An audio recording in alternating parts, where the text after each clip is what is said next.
Yesterday, Sunday, the 18th May 2025, I received intelligence reports that President William Ruto had ordered that I be dealt with once and for all.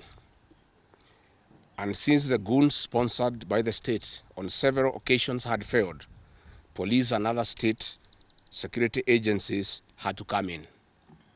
At about 11 a.m., same Sunday, 18th May 2025, this information was communicated to the Inspector General of Police, the Director General of the National Intelligence Service, and the Director of Criminal Investigations by the CS Interior Kipchumba Murkomen, and consequently, a killer squad composed of 101 lethal and dreaded officers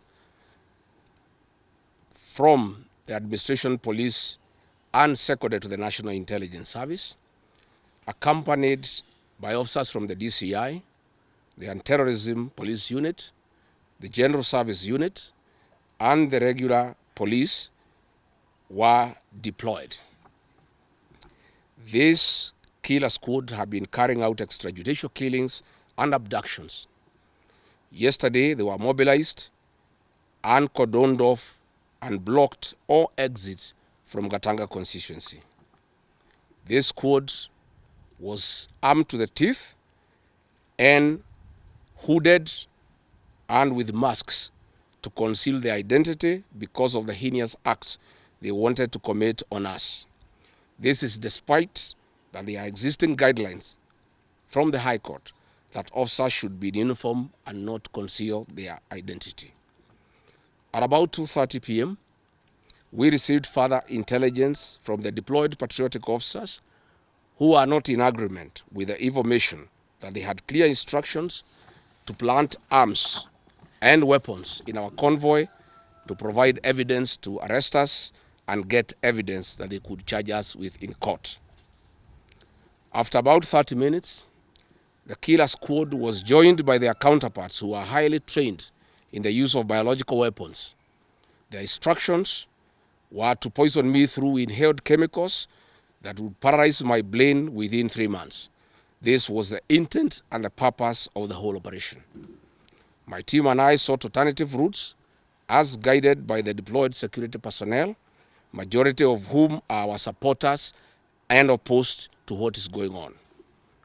We have credible information that President Ruto has directed that my private security personnel be disarmed and be targeted for withdrawal of their licenses so that they can leave me vulnerable to allow room for goons to attack and possibly eliminate me.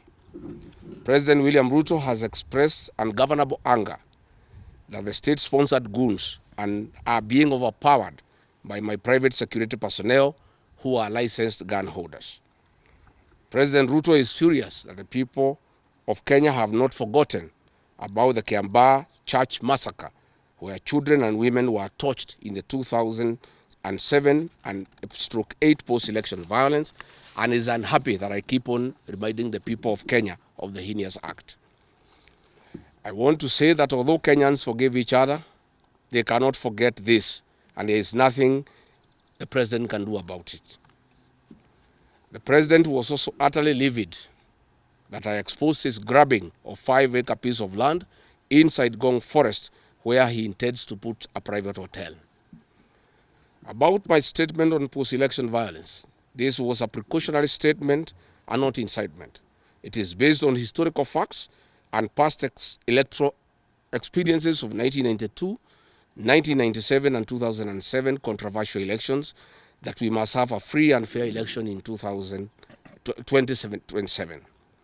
It is my civic duty as a leader to remind IEBC, all agencies and institutions charged with election management, that they must deliver free, fair, verifiable and credible election. I have heard the CS Interior and other pretenders to the throne claim that they will not allow political violence. I urge them to walk the talk.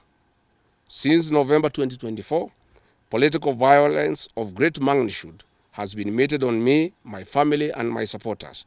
Not a single case has been prosecuted.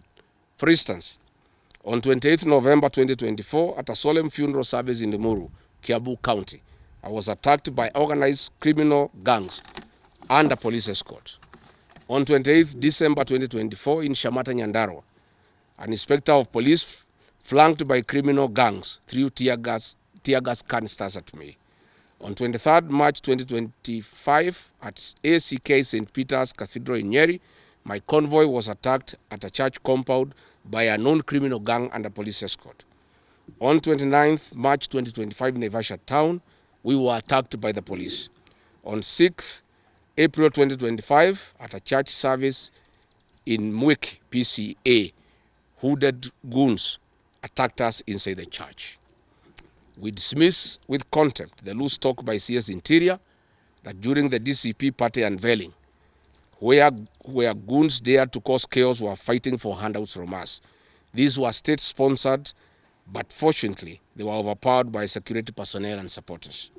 The CS has given instructions that instead of arresting the said goons, they disarm my security personnel to give goons free access to me and my supporters in future occasions.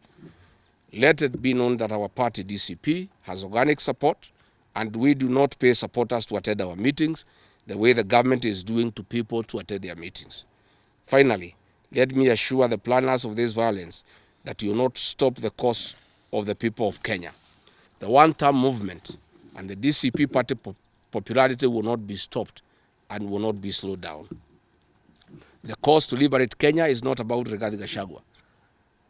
All the leaders with me. Wasting time and resources to stop me is a zero-sum game. The people of the Republic of Kenya have said that lies must stop, roads must be built, corruption must stop, abductions and extrajudicial killings must stop, education and health systems must work. They are some of the things that are making the people of Kenya restless. We are putting our supporters on high alert that they have the right to express their frustrations if injustice is meted on us. My supporters and I will not be cowed or intimidated by the use of the criminal justice system to manage politics. The drama of waylaying us on roads should be stopped. If the government knows that I have committed a crime known under the laws of Kenya and identified in the penal code, they know all my homes.